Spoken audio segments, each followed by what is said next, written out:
I consider him the epitome of Zambia. There is no Zambia without KK. I regard him or consider him in the class of Nelson Mandela, Martin Luther King. He's a living legend, I must say. He's a living legend. I have to give it to the old man. He doesn't know, if that's the right term, when to quit. Because he just goes and goes. After office, it's like he never left. I just thank God, young man, that he has made it possible for me to live this long and be able to help reshape this nation into something wonderful.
I consider him the epitome of Zambia.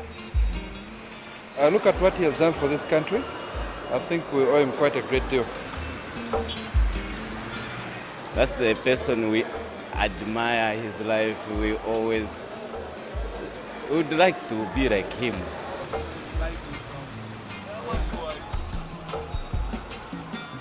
Kaunda he was a brand. He was the brand. I remember, yeah, right. Yes, but those days, I mean, he was on the money. He was on the coins. He was powerful. Kaunda is quite a special man. He fought for independence. Zambia, a landlocked country in south-central Africa, home to the mighty Zambezi River and the Victoria Falls. A former British colony, Zambia gained independence on 24th October 1964. Kenneth David Kaunda was the first president of independent Zambia. He ruled Zambia through a one-party state system until the democratic wave swept through the African continent. Kaunda conceded defeat in free and fair elections on the 2nd of November 1991. An African leader's life is considered to end after they leave office, but this has not been the case with Kaunda. This year, Kaunda celebrated his 88th birthday, and from the look of things, he is not slowing down.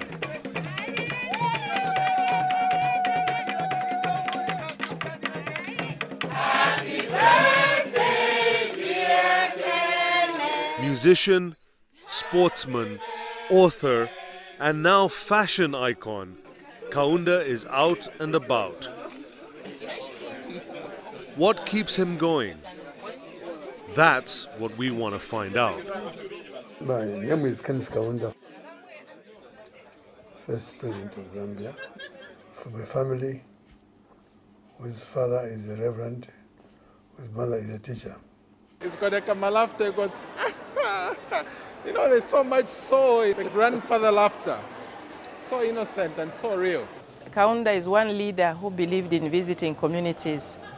He would visit an ordinary ward chairman of his party in a township, and all of us would gather. He would visit a market, and everybody would go there. He would visit our schools, and lining up for him was so much fun.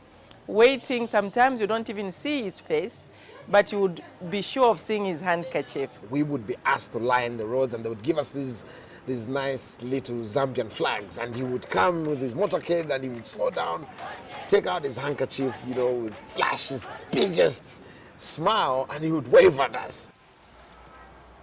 I forget I am Kenneth Kaunda's grandson because it's just something that I am. But often it's people that remind me who I am. When he remembers me, I'm surprised. He knows my name. But yes, he knows who we are. he doesn't forget he doesn't forget his grandkids. There was one time I do remember, I did have a long talk with Granddad, and it was very insightful. He told me, I asked him, is this what you expected after independence? He just laughed. From the media perception, this is an interviewer's interviewee. It makes you look good. His ability to drive home the issue of international, peace. The man reminded me of Gandhi. You know what I mean? All he wanted was to see this world free. I met Dr. Kaunda in 1960 in Osaka.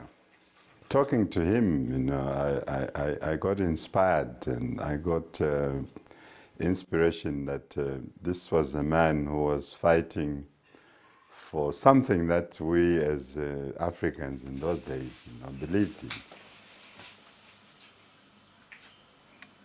What has helped me to shape my life is the teaching, love God, your Creator, with all your heart, with all your soul, with all your mind, with all your strength. As to that one, he has made in his image like you. The teaching is love your neighbor as you love yourself.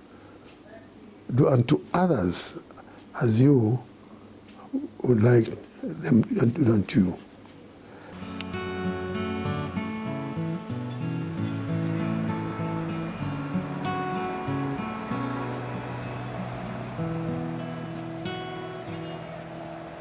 When I got involved in the struggle for independence against British colonialism, I realized we had 73 tribes in my country, Zambia today, Northern Rhodesia in those days.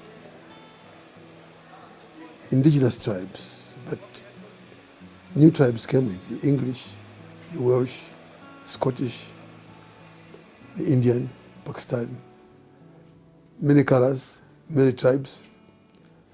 How to shape our nation into something. The struggle that he asked all of us to wage was militant resistance to colonial rule, but no violence. He was not an advocate of violence, and he was greatly inspired in this regard by people like Mahatma Gandhi of India and Jawaharlal Nehru. For a man who had spent so much time being harassed by the colonial government and being put into prison, he still came out without bitterness and still said that we should not adopt violence as one of our tactics in terms of winning national independence for our country. We began to develop along those lines. In the struggle, one Zambia, one nation. After the struggle, after winning our independence, still one Zambia, one nation.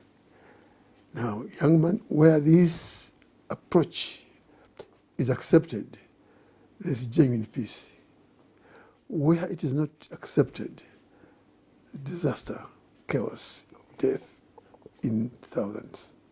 In terms of the One Zambia, One Nation, it is something that is not just a history. It's laid the foundation of the unity of Zambia.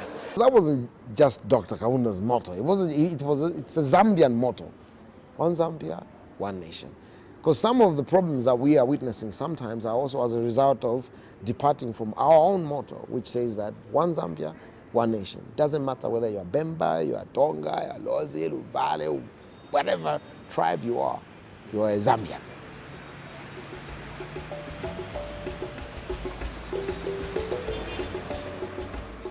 He sacrificed, first of all, his own personal life, the lives of Zambians, and Zambia as a whole, to fight to ensure that the other neighboring countries also attained their political independence. It wasn't easy. Zambia lost lives. Zambia spent money. We still have to do more.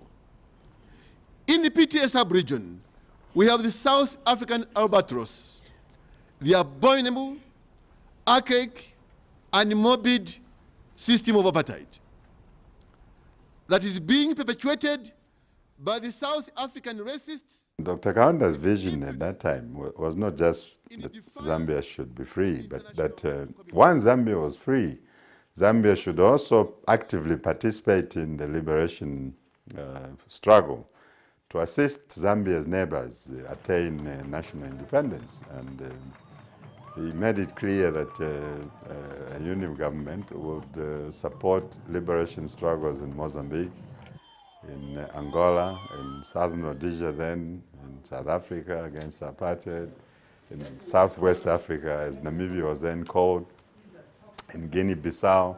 He was greatly inspired in this regard by the late Kwame Nkrumah, who always said, the first president of Ghana always said that for as long as any inch of Africa was not free, no African had the right to walk the streets of Africa feeling free in their own smaller countries unless the bigger continent had become free.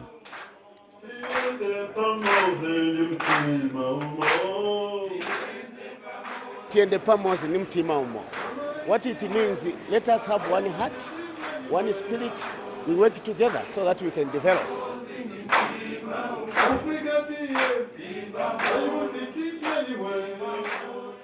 I use music to reach out in many areas of human life.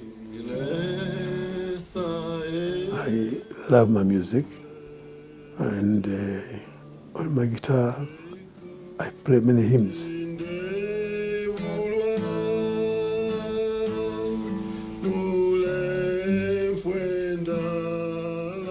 On my guitar I play one or two songs about my dear wife. That girl here means a lot. Can I sing for her? I remember the night in your arms, underneath the pagan moon, hiding away on a pillow of palms, as you watched the pagan moon. Every kiss was a sweet pagan prayer. The singer, a lover, he definitely loved his Mama Betty, and he still does, That's amazing if you ask me.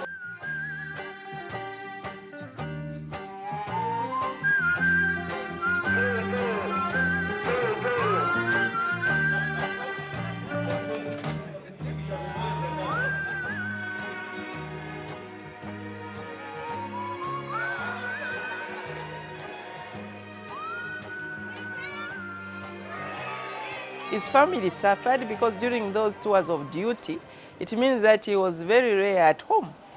And in that, you cannot forget to bring in the first lady, Betty, that she had a very supportive wife. And for him to succeed, Betty must have also played a major role. And equally, I believe her life must be celebrated because she was there for him, looked after the children, and indirectly even looked after us as a nation. I'm sure she gave pep talk, bed pillow advice, which we're not privileged to. I think it's their experience from during that colonial period that I think has really welded them. Because you don't go through something like that and fall apart, no. After all that, I'm sure it just brought them closer together because they had to stand together. Behind every great man is a woman, right? And I figure Betty Kaunda is that successful one for my grandfather. He's a great example of the fact that it's actually possible to grow old with your lover and hold on to her. This great creator, God, made that arrangement of man and woman. It is an extremely important source of life. And we have to respond to that challenge. We have to respond to that challenge in many ways. And thank God, my wife is 84, I'm 88, 65 years together. And wherever where they are kind enough to invite me to a wedding, I point fingers at them.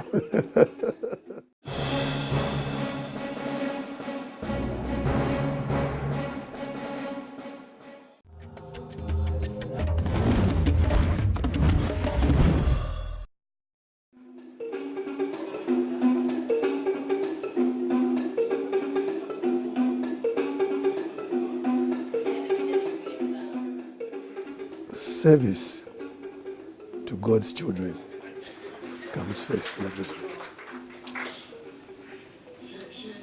I get invited today in various organizations because they believe that they can only invite me if they believe or they see that I will accept what they're doing. And if there's something I can do, I'll try and help. If there's nothing I can do, can I look around there somewhere else where can I come and help? If there is a gate that way, I will do that.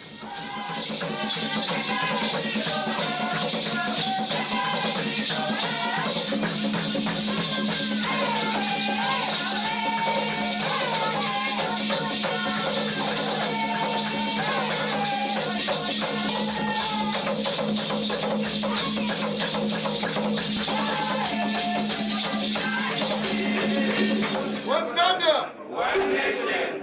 Although you have heard my song several times, I'll still sing it. Wish me luck as you wave me goodbye. We shed cheer, not a tear, make it gay. Oh, give me a smile I can keep in my heart for a while, far away. Till we meet once again, you and I. We shed cheer, not a tear, make it gay.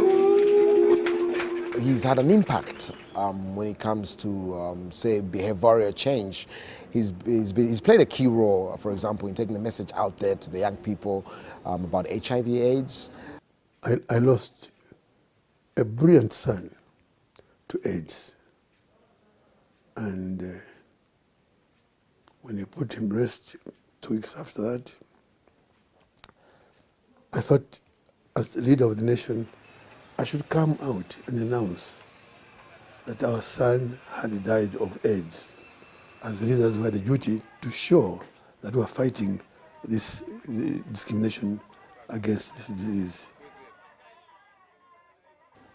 We are fighting AIDS, and not just for children, but the whole fight. Treatment is very important. We have a few clinics here and there, but we don't have enough to cover many parts of this country. We have little work on this in Nigeria. We started little work on this in South Africa.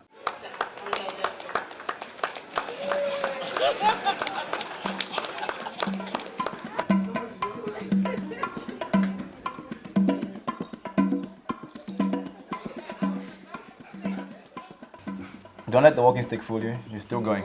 I've done events and he's been there, and every time you call upon, and it's a humble honor and pleasure to call upon our founding father, first Republican President, Dr. Kenneth David Kaunda. He comes to the microphone running. Soccer is my game. I grew up in that one. And I don't think I can raise a team of people at 88. I'm still a golfer. I love the game. I do run. Every week I must run so many times. Inside my bedroom, I do a lot of exercises. That helps me to keep awake, alive, and when I overeat sometimes, I get worried. Speaking for myself personally, but I know even a lot of people out there are very, very encouraged by Dr. Kaunda's choice of, food. He's a vegetarian. In our struggle, because of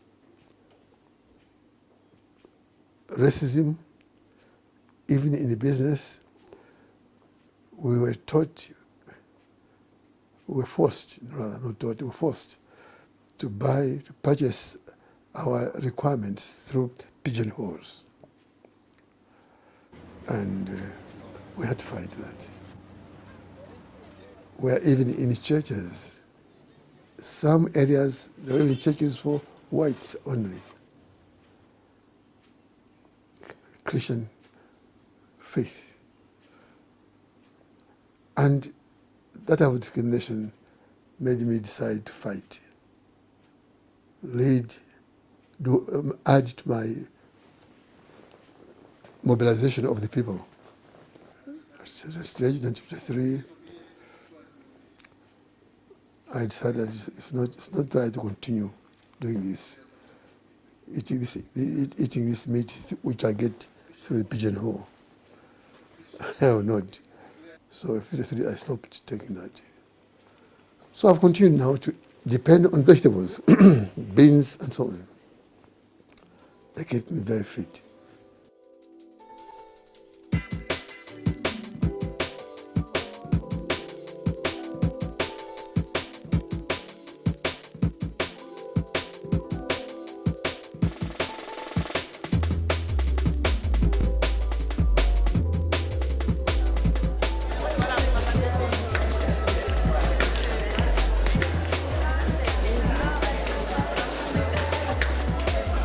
Lovely. Thank you, thank you, thank you.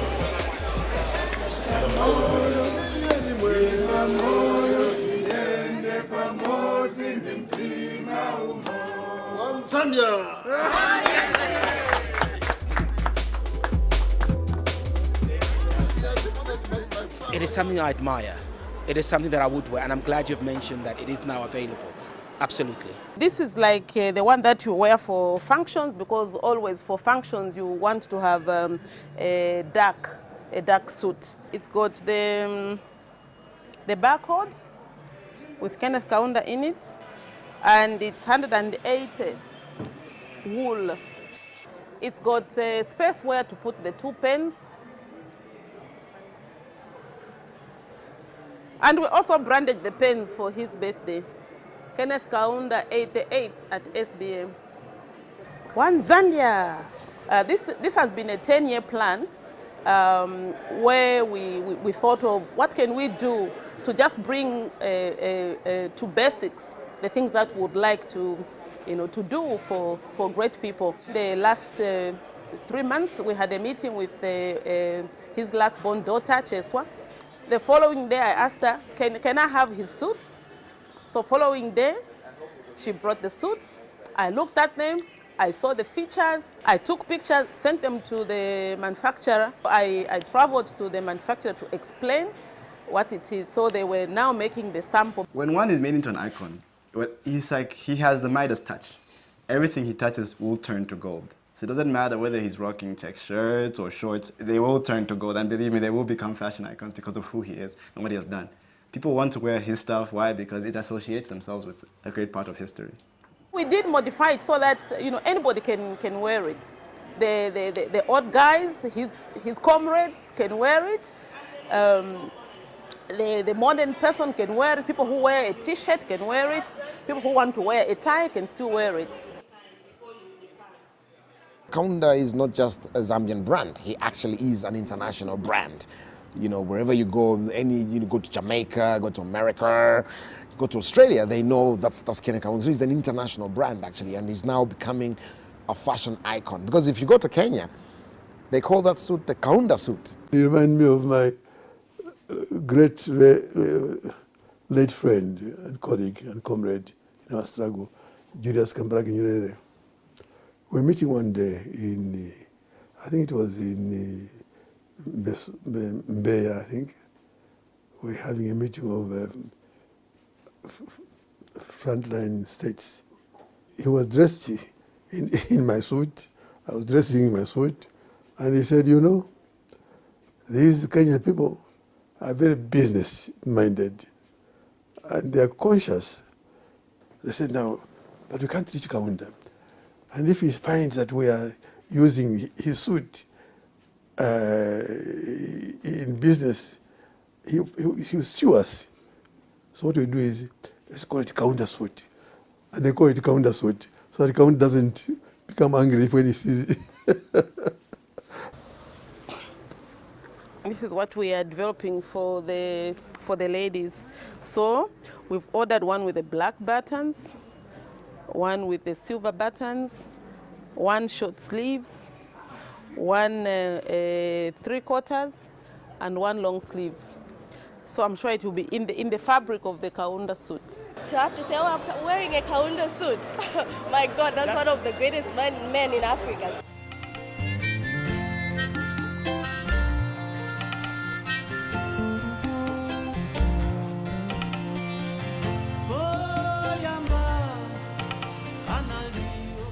There is no Zambia without KK. Go to South Africa, a lot of people will celebrate Madiba for what he did to South Africa. But in this country, people do not necessarily celebrate him. But I personally, I regard him or consider him in the class of Nelson Mandela, Martin Luther King.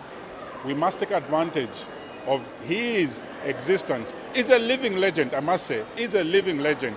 By now, we should be talking about a Kaunda library, things like that, which is not there. And we shouldn't say until he dies. We want him to see some of these things. Why don't we build a massive monument, of him? Really? Yes, like what they've done in Santon for Mandela. I mean, we can build one like that. He's the first president of the sovereign Republic of Zambia. So that when the future generations look upon and say, who is this man with his handkerchief? I suggest they should build it, and it should be, it's a statue will be like, people will be looking, who's this great man? Yeah. Great son of Zambia. I have to give it to the old man. He doesn't know, if that's the right term, when to quit. Because he just goes and goes. After office, it's like he never left. He just keeps on going. It's like someone hasn't told him that you can't do this anymore, you're too old. No, he doesn't know that. He just keeps on serving and serving and serving after office. The story of KK has not been, told at all. The world needs to know the story of KK. The world needs to know that even in troubled times, in troubled worlds, where we are faced with war, where we're faced with anguish, where we are faced with hatred, there's still a man who loves you and me, irrespective of where you come from, irrespective of the color. It is very rare in these times. It's time the world stood up, and give credit to this great man, the son of Africa, son of Zambia, and the son of the world.